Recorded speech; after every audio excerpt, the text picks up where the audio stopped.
নবীজি এমন ভাবে বলেছেন, কোন মুমিন ব্যক্তি যদি তাকে পেয়ে যায়, মানে দাজ্জালের যুগটা পেয়ে যায়, সে যেন তার সাথে মোলাকাত করার আকাঙ্ক্ষাও পোষণ না করে, কারণ এটা এমন একটা ফিতনা হবে যে ইমানদার মানুষের ইমান হরণ করে ফেলবে। এখন বলেন, ইতিহাসের সবচেয়ে বড় এই ফিতনা সম্পর্কে আমরা কতজন ইউনিভার্সিটিতে পড়েছি, কতজন স্কুলে পড়েছেন আর কলেজে পড়েছেন আর মাদ্রাসায় পড়েছেন? বলেন, এটা একটা অ্যামেজিং ব্যাপার না যে ইতিহাসের সবচেয়ে বড় ফিতনাকে নিয়ে আমাদের কোনো মাথা ব্যথা নাই। আসলে দাজ্জাল কে? সে কি মানুষ নাকি কোনো সভ্যতা? সে কোথায় থাকবে? কোত্থেকে বের হবে? এখন সে কোথায় আছে? সে কি আগেও ছিল? প্রশ্নগুলো কি ঘুরপাক খায় না মাথায়? আচ্ছা, সহজ করে একটা উত্তর বলি, আজকে ডিটেলস বলার সময় নাই। দাজ্জাল কে? একজন মানুষ, এটা কোনো সভ্যতা নয়। সোজা কথা শুনে রাখেন, দাজ্জাল একজন ইহুদি যুবক হবে। কে হবে? ইহুদি যুবক, যে পৃথিবীর শুরু থেকেই পৃথিবীতে ছিল। প্রমাণ, নবী সাল্লাল্লাহু আলাইহি ওয়াসাল্লাম বলেছেন, এমন কোন নবী নাই যিনি তার কওমকে দাজ্জালের ফিতনা সম্পর্কে সতর্ক করেন নাই। এমনকি নূহ আলাইহিস সালাম তার কওমকে দাজ্জাল সম্পর্কে সতর্ক করেছিলেন। তার সৃষ্টির শুরুতে দাজ্জাল ছিল। কোথায় ছিল আমরা জানি না। এখন সে কোথায়? কোথায় আল্লাহ ভালো জানেন। দেখেন, আমি আপনাকে একটা হাদিস বলি, আপনার মাথা ঘুরবে, আপনি কোনো কনক্লুশন পাবেন না। বলে রাখছি যে একটা দুইটা হাদিস দিয়ে দাজ্জালের মতো জটিল কনসেপ্ট বোঝা যাবে না। আমি একদিন বলেছিলাম না, দাজ্জাল বের হবে জেরুজালেমে এসে, সে জেরুজালেম থেকে সারা বিশ্ব শাসন করবে, বলেছিলাম না?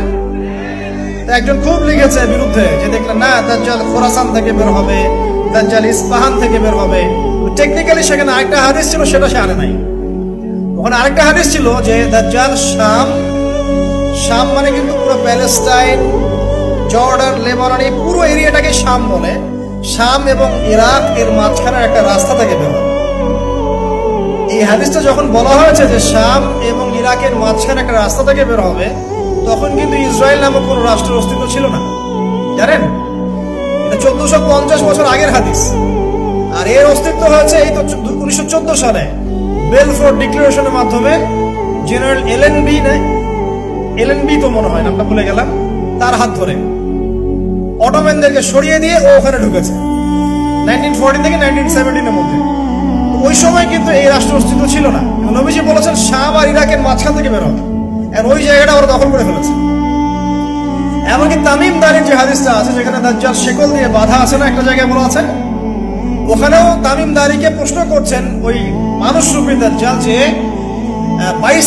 বাইসানের খেজুর গাছে কি খেজুর ধরে? তারপরে ওই ওটার নাম কি, ইসরায়েলের পাশে একটা হ্রদ আছে, নামটা ভুলে গেলাম, একটা সাগর আছে, ক্যাসপিয়ান, তাবারিয়া হ্রদ, মাশাআল্লাহ, তাবারিয়া হ্রদে কি পানি আছে? মানে মানুষ রূপী দাজ্জাল কয়টা প্রশ্ন করছেন, বাইসানে খেজুর গাছে খেজুর ধরে, তাবারিয়া হ্রদে কি পানি আছে? তো তখন এই জায়গাগুলো কিন্তু তখন শামের অন্তর্ভুক্ত ছিল। বাইসান, তাবারিয়া হ্রদ এখন সবগুলো ইসরায়েলের অন্তর্ভুক্ত। আপনি চেক করে দেখেন, হাদিস বলা হয়েছে 1450 বছর আগে, আর এখন কিন্তু এই লাস্ট 100 বছরের জায়গাগুলো ওরা দখল করে ফেলেছে। তো আস্তে আস্তে কি ওইদিকে যাচ্ছে না পরিস্থিতি? যাচ্ছে। এখন বিষয়টা হচ্ছে, সে একজন মানুষ, সে কোনো সভ্যতা নয়।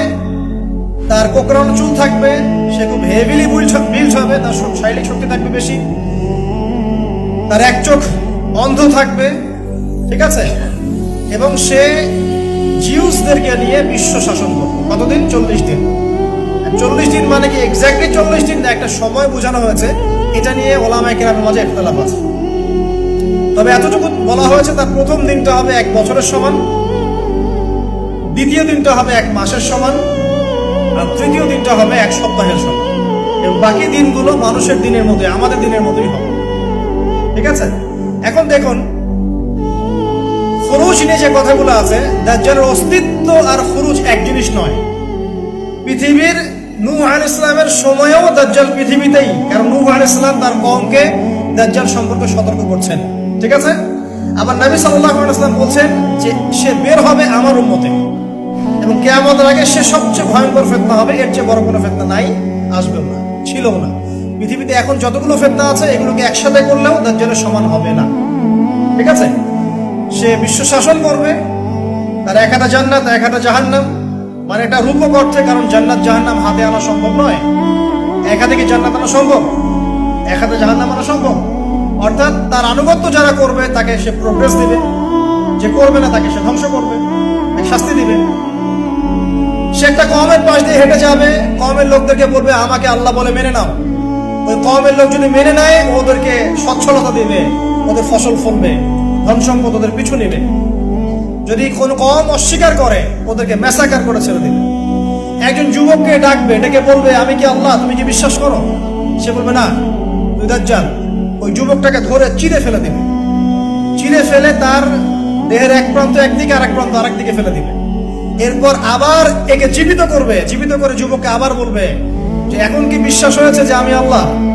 তখন যুবকটা বলবে এখন আরো স্পষ্ট বিশ্বাস হয়েছে তুই দাজ্জাল। কারণ নবী সাল্লাল্লাহু আলাইহি ওয়াসাল্লাম বলেছিলেন যে দাজ্জাল এরকম করে চিরে একজনকে ফাড়বে আবার জীবিত করবে। নবী সাল্লাল্লাহু আলাইহি ওয়াসাল্লাম বলেছেন এই যুবক হবে অনেক উঁচু স্তরের শহীদ। সুবহানাল্লাহ। তো সে কি